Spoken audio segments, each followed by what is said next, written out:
할렐루야. 우리 영상으로 수요 예배 드리는 모든 분들에게 하나님의 은혜가 풍성하게 넘치기를 축복합니다. 오늘 우리 함께 나눌 말씀은 출애굽기 19장 3절에서 6절까지 보도록 하겠습니다. 출애굽기 19장 3절에서 6절입니다. 우리 함께 읽겠습니다. 모세가 하나님 앞에 올라가니 여호와께서 산에서 그를 불러 말씀하시되 너는 이같이 야곱의 집에 말하고 이스라엘 자손들에게 말하라. 내가 애굽 사람에게 어떻게 행하였음과 내가 어떻게 독수리 날개로 너희를 업어 내게로 인도하였음을 너희가 보았느니라. 세계가 다 내게 속하였나니 너희가 내 말을 잘 듣고 내 언약을 지키면 너희는 모든 민족 중에서 내 소유가 되겠고 너희가 내게 대하여 제사장 나라가 되며 거룩한 백성이 되리라. 너는 이 말을 이스라엘 자손에게 전할지니라. 아멘. 세상 돌아가는 것을 보면요, 사람마다 시각과 견해는 다르지만요, 한 가지 공통적으로 느끼는 것은 시간이 흐르고 세월이 흐르고 또 세대가 변화될수록 세상의 모습이 더 안전해지고 더 평화로워지는 모습이 아니라 점점 불안해지고 또 입에 담기 끔찍한 그런 일들이 더 많아지는 모습들을 보게 됩니다. 예전에는 서로 이해하고 넘어갈 수 있는 작은 문제들도 요즘은 시비거리가 되고 또 그것이 심해지면 서로 싸우고 심지어 그 문제로 인해서 사람을 죽이기까지 하는 그런 일들이 비일비재하고요. 또 그런가 하면 가족 간의 재산 때문에 서로 형제와 형제가 법정에 세우는 그런 싸우는 모습들, 또 날이 갈수록 점점 교묘해지고 또 잔인해지는 그런 성범죄 사건들이나 또 보이스 피싱 같은 그런 사건들, 이러한 사건들은요, 과학이 발달하고 사회가 변화갈수록 우리의 삶은 점점 편리해지고 행복해질 것 같았지만 실상은 더욱 부패해지고 잔인해지고 더욱 불안해지는 모습이 있다는 것을 우리는 부인할 수 없다는 것이죠. 세상이 이렇게 된 원인이야 여러 가지가 있겠지만 저는 이런 세상의 모습을 보면서 인간 깊은 곳에 그 욕심과 이기주의 또 거짓된 마음이 자리 잡고 있기 때문은 아닐까 그런 생각을 해보게 되었습니다. 요즘 정치계에서 화두가 되는 말이 있죠. 아마 여러분들 한 번 정도는 들어보았을 텐데 내로남불, 내로남불이라는 말 들어보셨죠? 사실 이 내로남불은 예전에는 어떤 불륜 혹은 외도를 했을 때에 많이 사용되었는데 요즘은 그렇게 사용되지 않고 어떤 일을 하면은 내가 했을 때는 그 일이 정당화되지만 다른 사람이 했을 때는 그것이 잘못이 되고 그것이 안 된 것을 꼬집어서 나타내는 말이죠. 즉 내가 외도를 하면은 로맨스가 되는 거고 남이 외도를 하면은 그것은 불륜이라는 것이에요. 자신의 잘못은 보지 못하고 남의 잘못만 비판하는 말을 빗대어서 하는 말이겠죠. 근데 이 내로남불이라는 말을요, 다시 두 글자로 줄여보면은요, 아마 위선이라는 단어로 줄일 수 있을 것 같아요. 위선이 무슨 뜻입니까? 겉과 속이 다르다는 의미지 않겠습니까? 이 헬라어로 위선이라는 의미는요, 가면을 쓰고 연기를 하는 모습을 위선이라고 말합니다. 성경에서 이 말이 가장 많이 나오는 것이 바로 복음서인데요. 그 중에서도 예수님께서 바리새인들을 책망할 때에 바로 이 위선자들아! 그렇게 위선이라는 단어를 가장 많이 사용하셨어요. 겉으로는 거룩한 척하면서 속으로는 온갖 탐욕과 더러운 행위를 일삼는 모습을 적나라하게 지적하셨던 것이죠. 사람들에게는 온갖 무거운 종교의 짐을 짊어지게 해놓고서는 자신들은 말한 대로 살지 않는 그런 모습들, 바로 이것이 내로남불이고 위선이라는 것이죠. 저는 근데 왜 이 내로남불이나 위선이라는 단어를 들을 때마다 우리 그리스도인들, 저를 포함한 우리 그리스도인들의 삶의 모습이 떠오르는지 모르겠어요. 세상이 이렇게 점점 부패해지고 잔인해지고 어두워지는 이유 중 하나는요, 바로 그리스도인이 된 우리들의 삶의 모습이 이처럼 내로남불의 삶이 이어지고 있고 또 위선의 모습이 이어지고 있기 때문은 아닐까, 그런 생각을 해보게 되었습니다. 저 역시 여기서 자유로울 수는 없을 것 같아요. 분명 예수님께서는 우리가 세상의 소금과 빛으로 살아가도록 명령하셨는데, 오히려 우리가 이 세상의 부패함을 확산시키고 세상의 어두움을 지속시키는 역할을 하고 있지는 않는지 돌아보게 되었다는 것이죠. 그렇다면 우리가 어떻게 해야 이 부패해지고 점점 어두워지는 세상 속에서 위선의 모습이 아닌 진정한 그리스도인의 모습으로서 소금과 빛의 역할을 감당하며 살 수 있을까? 오늘 본문을 통해서 그 길을 한번 찾아보려고 합니다. 오늘 본문을 보면은요, 이제 이스라엘 백성들이 출애굽한 지 3개월이 지났다고 말하고 있습니다. 그리고 하나님은요, 이제 모세를 신의 광야 산에서 이제 부르시고 이와 같이 말씀하세요. 우리 4절을 한번 같이 읽도록 하겠습니다. 4절입니다.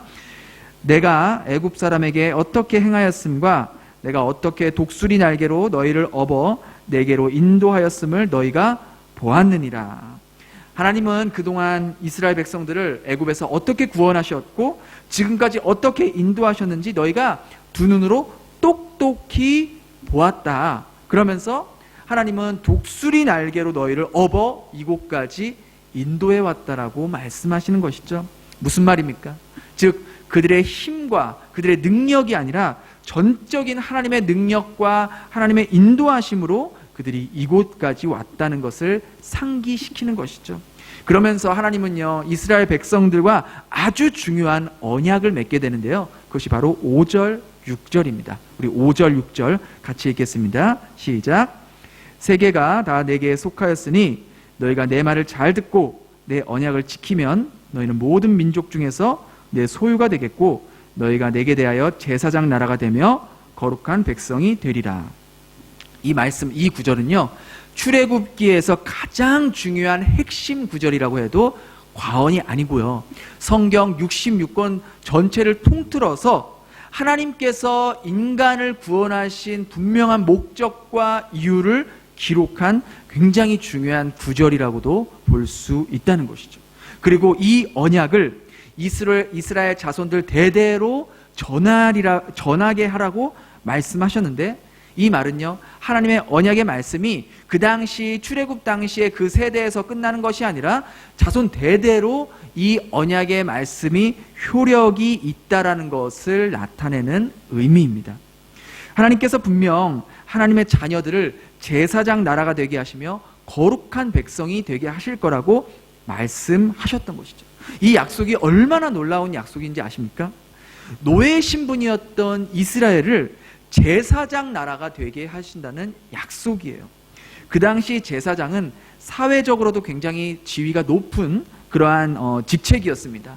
타 종교의 제사장들도 마찬가지로 백성들의 이런 종교적인 부분, 영적인 부분을 담당하고 있는 위치였기 때문에 사회적으로나 영적으로 그 백성들을 대표하는 위치에 있는 사람들이 바로 제사장들이었어요. 이처럼 제사장 나라가 된다는 것은 모든 나라들을 대표하는 나라가 된다는 것을 의미한다는 겁니다. 굉장한 축복이고 놀라운 언약이에요. 그것뿐만이 아니죠. 하나님께서는 이스라엘 민족들에게 거룩한 백성이 되게 해서 나의 소유가 되게 할 거다라고 약속합니다. 여기서 나오는 거룩이 무엇입니까? 거룩은 히브리어로 의미로 구별이라는 의미가 있죠. 즉 다른 나라들과 구별된 나라로 만들어 주시겠다는 약속이에요. 왜 구별된 나라로 만드시겠어요? 쉽게 말해 모범이 되는 나라로 만드시겠다는 거예요. 우리나라도 선진국의 나라의 모습들을 보면서 그 선진국의 사회복지 정책이나 법안들을 보고 또 배우고 또 적용하려고 하지 않습니까? 왜 그런 겁니까?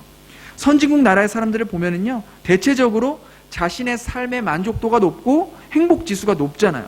누구나 다 살고 싶어하는 나라를 만들기 위해서이지 않겠습니까? 그런데 이미 3,500년 전에, 지금으로부터 3,500년 전에 하나님께서 이스라엘 백성들을 향해 내가 너희를 세계에서 가장 으뜸이 되고 다른 나라들이 부러워할 정도로 그러한 나라가 되게 해주겠다.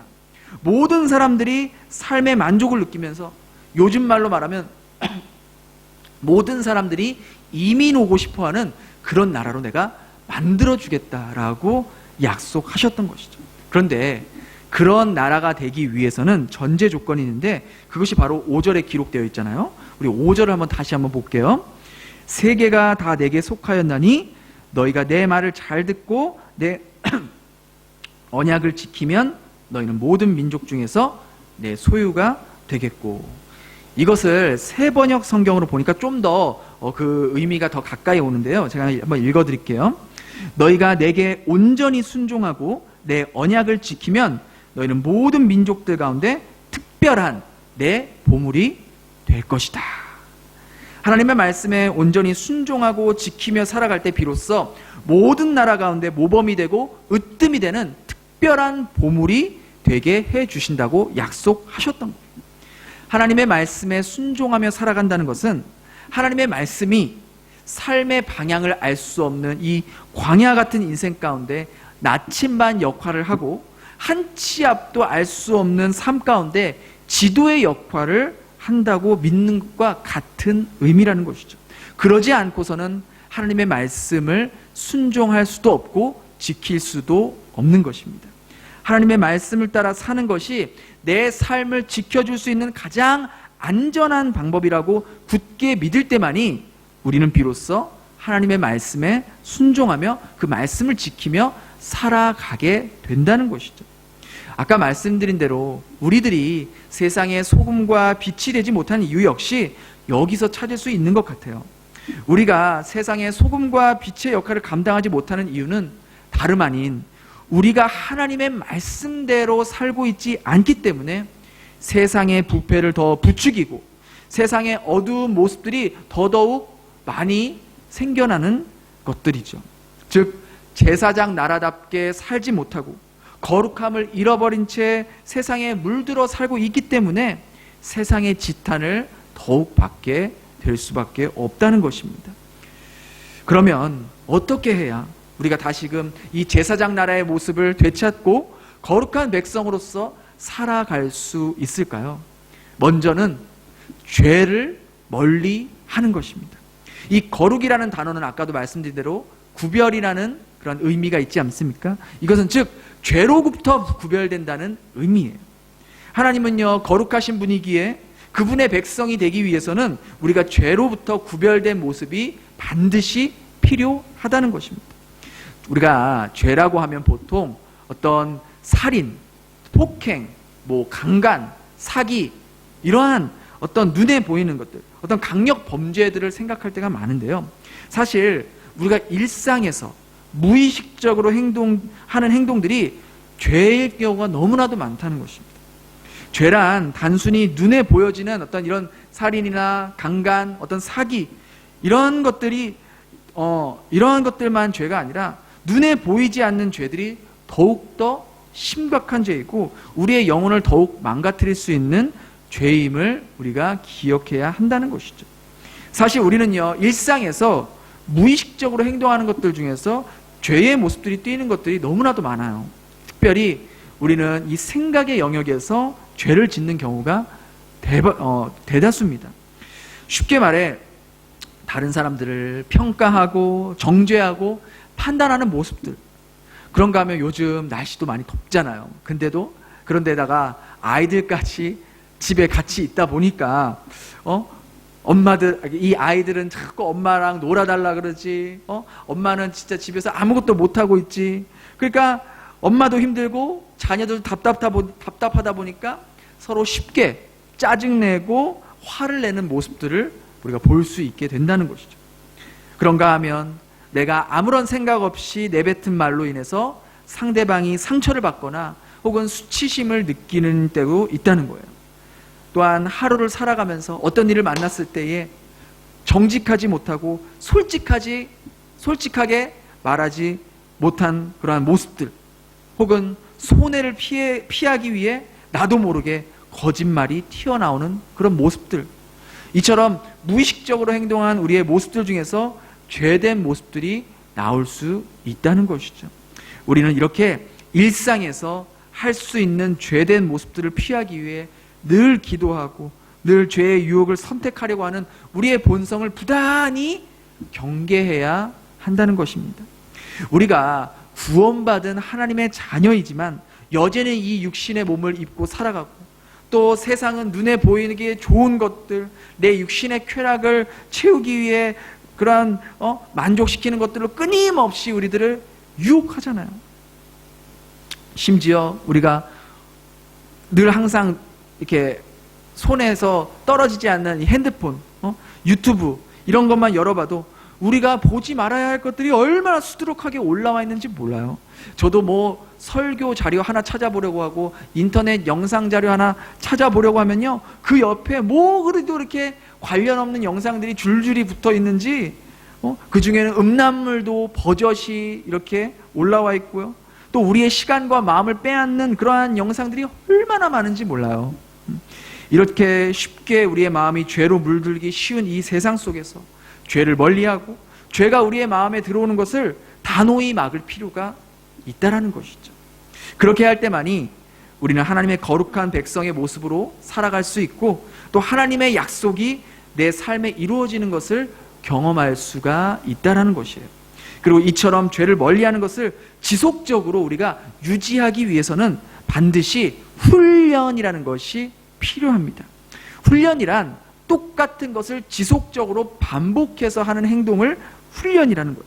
그래서 어떤 일을 감당하기 위해 충분한 힘과 능력을 길러내는 것을 우리는 훈련이라고 합니다. 즉, 죄를 피하고 죄와 구별된 모습을 살아내기 위해서 우리에게는 매일매일의 훈련의 모습이 필요하다는 것이죠.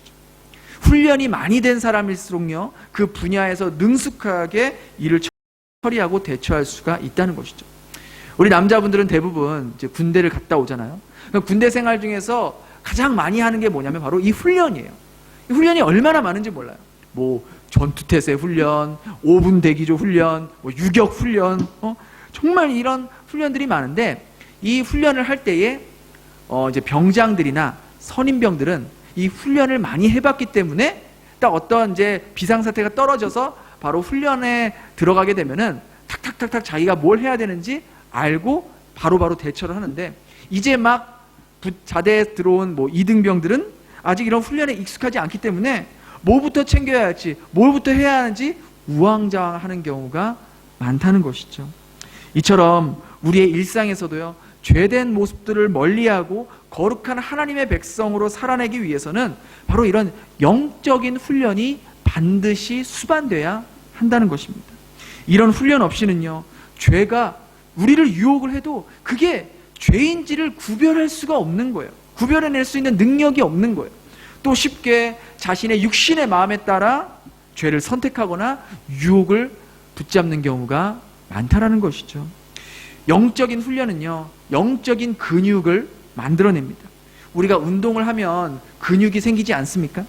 처음부터 우리가 무거운 것을 들 수 없지만 계속해서 매일매일 조금씩 무거운 것을 들다 보면은 나도 모르게 어느샌가 점점 내가 무거운 것을 들 수 있는 근육이 생기잖아요.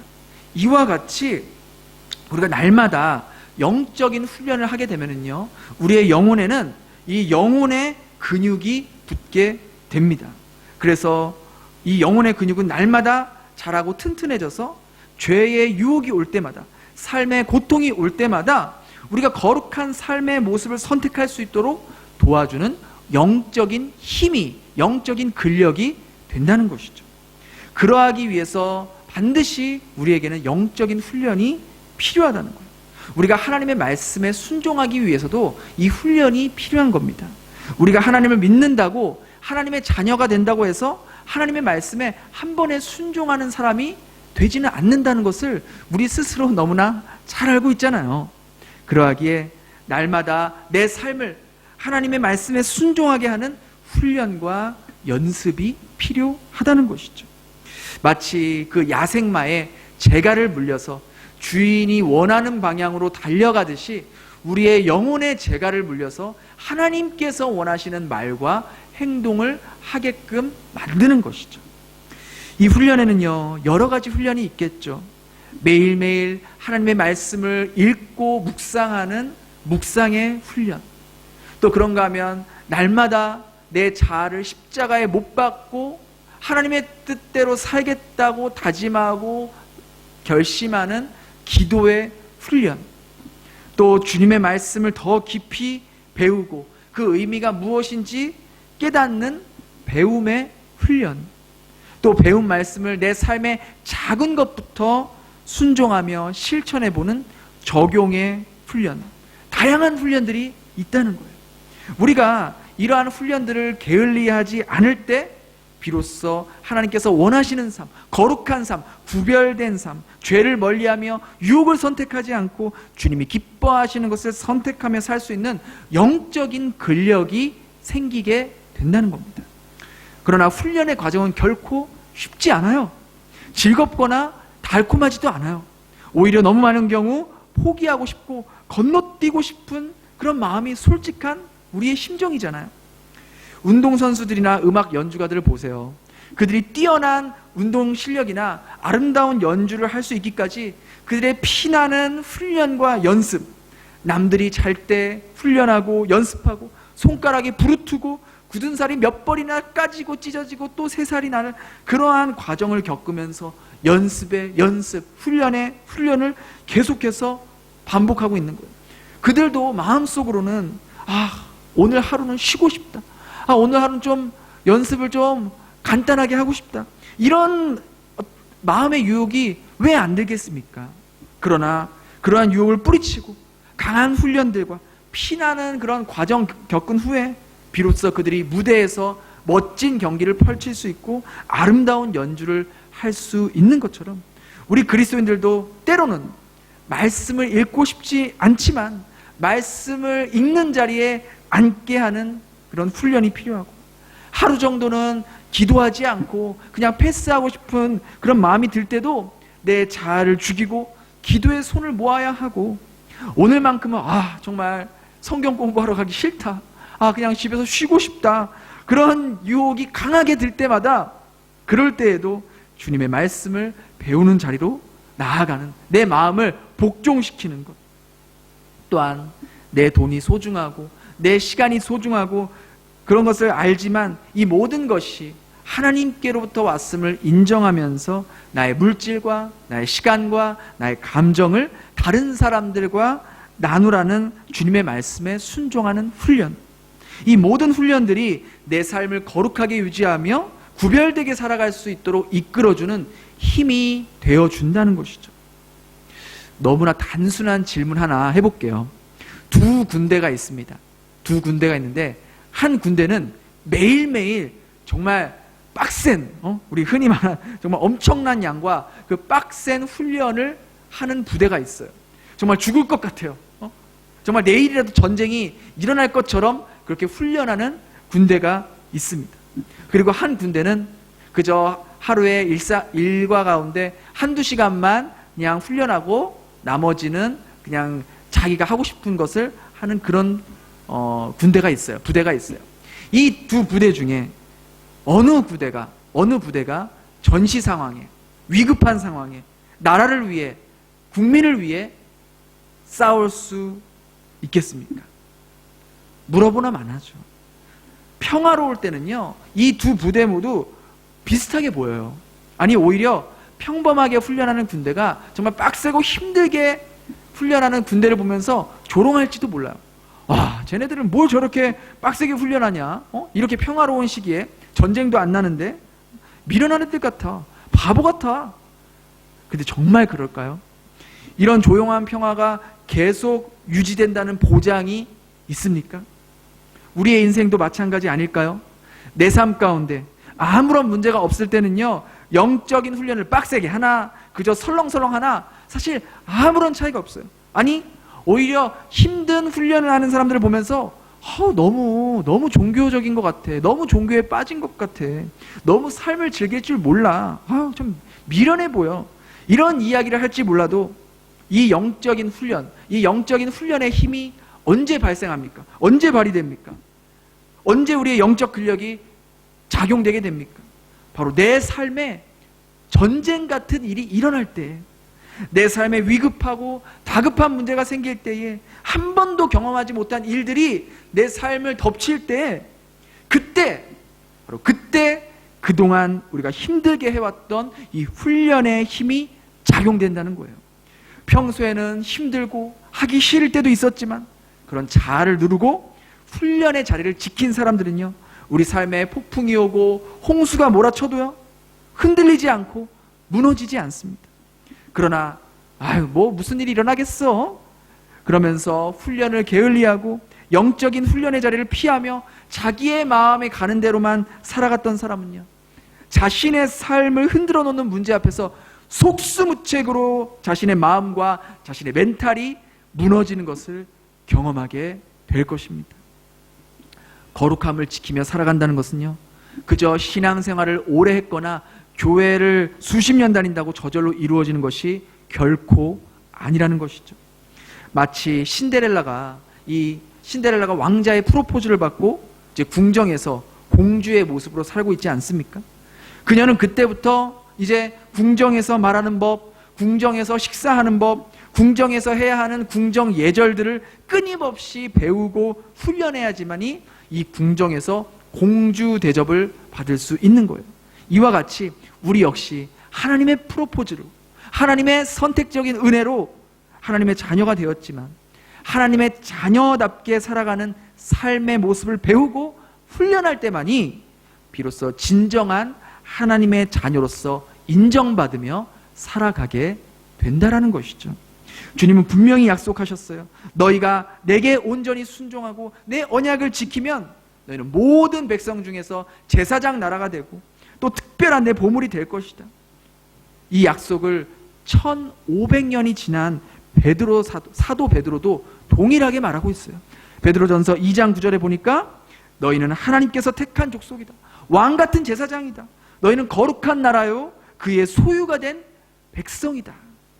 그리고 이 약속은 3500년이 지난 오늘날 21세기를 살아가는 우리들에게도 여전히 동일하게 효력이 있는 하나님의 약속이요 언약이라는 사실입니다. 경건의 훈련을 통해 죄를 멀리하고 거룩한 하나님의 자녀로 날마다 새로워지며 이 영적인 근력을 사용하여 매일매일 하나님이 기뻐하고 원하시는 것을 선택하며 살아갈 때 하나님께서 약속하셨던 것처럼 우리의 삶을 제사장 나라같이 높여주시며 하나님의 거룩한 백성으로 또 하나님의 특별한 소유로 구별시켜 주신다고 그랬어요. 또 이 땅에 살면서 우리 주님께서 이 땅에 기름진 것들로 또 하늘의 신령한 것들로 우리의 삶을 풍성하게 채워 주실 것입니다. 이 약속의 말씀이, 오늘 이 언약의 말씀이 바로 저와 여러분들을 향한 약속의 말씀이 될 수 있기를 주님의 이름으로 축원합니다. 기도하겠습니다. 하나님, 오늘 말씀을 통해 하나님께서 우리에게 거룩한 삶, 구별된 삶을 살아가길 원하심을 말씀하셨습니다. 때로는 우리 삶 가운데 거룩하지 못하고 구별되지 못한 말과 행동을 할 때가 많았습니다. 죄를 가까이 하며 죄가 주는 유혹을 이기지 못해 주님이 원치 않은 것들을 선택하며 살아올 때가 많았습니다. 이러한 저희들을 용서하여 주시고 경건의 훈련을 통해 이런 죄악된 모습들을 이기고 주님이 기뻐하는 자녀의 모습으로 거듭날 수 있도록 인도하여 주시옵소서. 그리하여 하나님께서 약속하신 너희가 내게 온전히 순종하고 내 언약을 지키면 너희는 모든 민족들 가운데 특별한 내 보물이 될 것이다. 너희는 제사장 나라가 되며 거룩한 나의 백성이 될 것이다라는 이 약속의 말씀이 오늘 저희를 향한 약속의 말씀으로 받게 하여 주시옵소서. 감사드리며 예수님 이름으로 기도드립니다. 아멘.